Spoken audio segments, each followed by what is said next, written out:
Dear friends, आता आपण या व्हिडिओत बघणार आहोत सिंपल पास्ट टेन्सचं ॲक्टिव्ह व्हॉइस जे पॅसिव्ह व्हॉइस कसं केलं जातं ते बघणार आहोत. सिंपल पास्ट टेन्सचं वाक्य राहिलं तर त्याचे पॅसिव्ह व्हॉइस कसं करायचं त्याच्यासाठी इथं पॅसिव्ह व्हॉइस फॉर्म्युला दिला आहे मित्रांनो. या फॉर्म्युल्याच्या आधारे तुम्ही इझिली सिंपल पास्टचं वाक्य पॅसिव्ह व्हॉइस करू शकता. For example, Ram at a mango. रामने आंबा खाल्ला. मग राम आहे सब्जेक्ट, ॲट आहे V2 आणि अ मँगो आहे ऑब्जेक्ट ओ. हे झालं ॲक्टिव्ह व्हॉइसचं वाक्य. का? कारण राम सुरुवातीला आहे आणि क्रियात्मक करतोय, त्याला ॲक्टिव्ह व्हॉइस म्हणतात. मग ह्या सिंपल पास्ट टेन्सचं वाक्य जसं S plus V2 plus O हा फॉर्म्युला सिंपल पास्टचा आहे. मग सिंपल पास्ट टेन्सचे वाक्य पॅसिव्ह फॉर्ममध्ये कसं करायचं तर या पॅसिव्ह व्हॉइसच्या फॉर्म्युल्यानुसार करायचं. इथं ऑब्जेक्ट मागितलेला आहे, मग आपण या वाक्यामध्ये ऑब्जेक्ट शोधायचा. ऑब्जेक्ट आहे अ मँगो, इथं लिहिला अ मँगो. आता वॉज वेअरपैकी एक निवडायचे. मग ऑब्जेक्ट जर सिंग्युलर असेल तर वॉज, प्लुरल असेल वेअर, म्हणजे एक वचन अनेक वचन बघायचं. मग अ मँगो आहे म्हणून वॉज वापरला. वर्ब 3 आहे, मग इथं वर्ब V2 आहे. V2 आहे कारण सिंपल पाचचं वाक्य आहे. मग सिंपल पाचचं वाक्य V2 याला V3 बनवावं लागेल. जसं काय झालं इटन, मग ॲटचं इटन झालं. बाय लावायचा आणि बाय नंतर सब्जेक्ट म्हणजे हा राम इथं शेवटी लिहायचा. असं हे वाक्य सिंपल पाचचे तुम्हाला सहज ॲक्टिव्हचे पॅसिव्ह करता येतं. For example second, I wrote poems. Active व्हायचं वाक्य आहे. मग याच्यात पोएम्स हे ऑब्जेक्ट आहे. ऑब्जेक्टने सुरुवात करायला लावली आहे तर पोएम्सची सुरुवात केली आम्ही. मग त्याला लावायचे वॉज वेअर. मग पोएम्स सिंग्युलर आहे का प्लुरल आहे ते बघा. हे प्लुरल फॉर्ममध्ये आहे म्हणून आपण निवडला वेअर, हा वेअर. आणि वेअर नंतर वर्ब 3 पाहिजे आहे, पास्ट पार्टिसिपल पाहिजे आहे. कोणाचं? या V2 रोटचं. मग रोटचं काय झालं रिटर्न. आणि रिटर्न नंतर बाय लावायचा आणि बाय नंतर सब्जेक्ट लिहायचा आय बाय मी. मग आय बाय मी कसं मित्रांनो, तर हा तक्ता पहा, हे आहे आय बाय मी. जर सर्वनाम असेल तर त्याची द्वितीय विभक्ती लिहिली जाते, हे लक्षात ठेवायचं.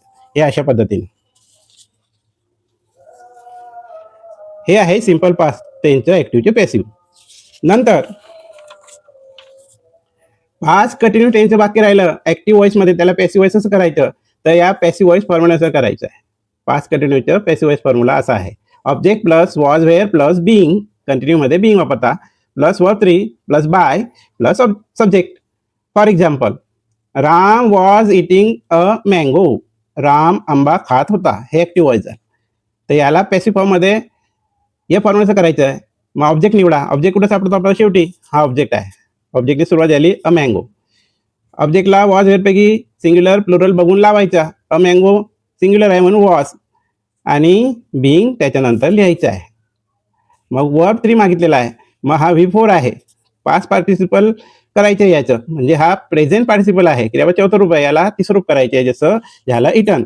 आणि नंतर त्याला लावायचा बाय आणि बाय नंतर सब्जेक्ट सांगितलं आहे. मग सब्जेक्ट कोण आहे? राम, हा राम लिहिला, ज्याला पॅसिव्ह आहे. Second, I was writing poems. Poems object आहे, मग ऑब्जेक्ट मागितलं आहे, मग पोएम्स लिहिलं. मग ऑब्जेक्टला वॉज वेअरपैकी लावला वेअर. का? कारण पोएम्स हे प्लुरल फॉर्ममध्ये आहे. नंतर फॉर्म्युल्यानुसार बिंग लावला आणि बिंग नंतर रायटिंग ते V4चं V3 केलं आपण, तिसरं रूप केलं, पास्ट पार्टिसिपल केलं रिटर्न आणि त्याला फॉर्म्युल्यानुसार लावला बाय आणि बाय नंतर आयचं मी, तर त्यानुसार सांगितल्याप्रमाणे. हे आहे पास्ट कंटिन्यू टेन्सचं ॲक्टिव्हचे पॅसिव्ह. आलं का लक्षात? नंतर पास्ट परफेक्ट टेन्स पाहूया मित्रांनो. तर पास्ट परफेक्ट टेन्सचं वाक्य जर ॲक्टिव्ह व्हॉइसचे असेल त्याला पॅसिव्ह व्हॉइसमध्ये कसं करायचं? सिंपल फॉर्म्युला लक्षात ठेवायचा पॅसिव्ह व्हॉइसचा. कोणाचा फॉर्म्युला आहे हा? Past perfect टेन्सचा.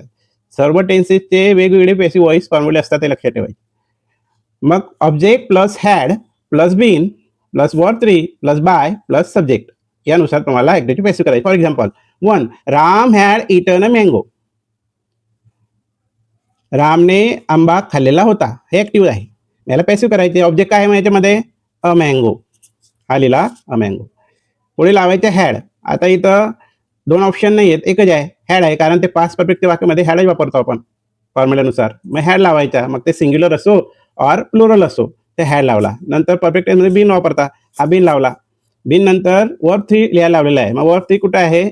इथं इटन आहे. या वाक्यात सुद्धा पास्ट परफेक्ट म्हणजे present perfect, past perfect, future perfect या परफेक्ट टेन्समध्ये V3 दिलेला असतो ॲक्टिव्ह व्हॉइसमध्ये, त्याची पॅसिव्ह व्हॉइस करताना तो लिहावा लागतो, हे लक्षात ठेवा. इटन. नंतर लावायचा बाय आणि बाय नंतर करता राम. हा झाला passive voice. Second example, I had written poems. हा ऑब्जेक्ट आहे. ऑब्जेक्टने सुरुवात केली पोएम्स, त्याला लावला हॅड, मग सिंग्युलर असो व प्लुरल असो हॅड लावला. नंतर परफेक्टमध्ये बिन लावता. नंतर रिटर्न हे V3 दिलेलंच आहे, ते V3 तुम्हाला जसं लिहायचं आहे. आणि मग बाय लावायचं आणि बाय नंतर आय हा प्रोनाऊन आहे, त्याची द्वितीय व्यक्ती मी आहे, तर त्यानुसार तुम्ही बदल करायचे.